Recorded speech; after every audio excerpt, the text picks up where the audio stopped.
In this video, I am going to talk about the regulation of the activity of helper T cells या macrophages.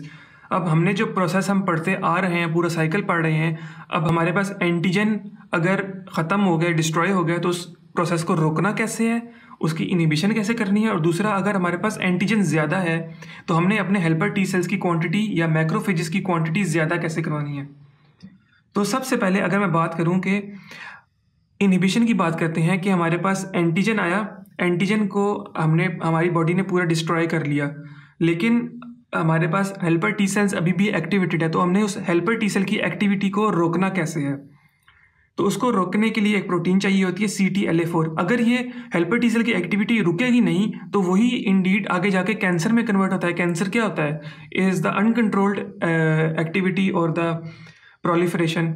तो उस helper T की activity को हमने रोकना है, क्योंकि हमारे पास एंटीजन जो है वो कम्प्लीटली डिस्ट्रॉय हो चुका है। तो उसको रोकने के लिए एक CTLA4 प्रोटीन होती है जो नेगेटिव फीडबैक मैकेनिज्म के थ्रू वर्क करती है। CTLA4 प्रोटीन जो है इनहिबिट्स B7 वो प्रोटीन थी जो स्टिमुलेटरी फैक्टर था। तो हमने इंडीड हेल्पर टी सेल की स्टिमुलेशन को रोकना है, तो हम CTLA4 प्रोटीन जो है वो इस B7 के साथ इसको इनहिबिट करती है, बाइंड करती है, और इसको हम ये भी कह सकते हैं कि CD28 का ये कॉम्पिटिटिव इनहिबिटर है।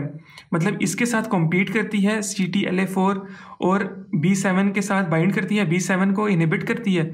जब B7 इसके साथ बाइंड नहीं होगा तो हेल्पर टी सेल स्टिमुलेट नहीं होगा। तो इस तरह हमारे पास जो मैकेनिज्म है वो स्टॉप हो जाएगा और हमारे पास अनकंट्रोल्ड प्रोलिफरेशन नहीं होगी।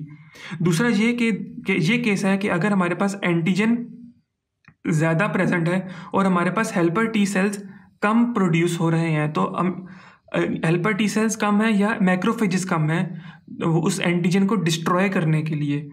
तो उस एंटीजन को डिस्ट्रॉय करने के लिए हमारे पास ज़्यादा मैक्रोफेजेस प्रोड्यूस करने की ज़रूरत है। तो ज़्यादा मैक्रोफेजेस कैसे प्रोड्यूस होंगे कि APC जो है एंटीजन प्रेजेंटिंग कॉम्प्लेक्स वो एक्टिवेट करता है हेल्पर टी सेल को। हेल्पर टी सेल जो है वो सिक्रीट करते हैं gamma interferons depending upon the quantity of antigen. मतलब अगर एंटीजन की क्वांटिटी ज़्यादा है और हमारे पास मैक्रोफेजेस कम है तो एंटीजन इसकी रिक्वायरमेंट के मुताबिक गैमा इंटरफेरॉन्स सिक्रीट होंगे। गैमा इंटरफेरॉन्स जो है वो प्रोलिफरेशन करवाते हैं, that is they attract more macrophages.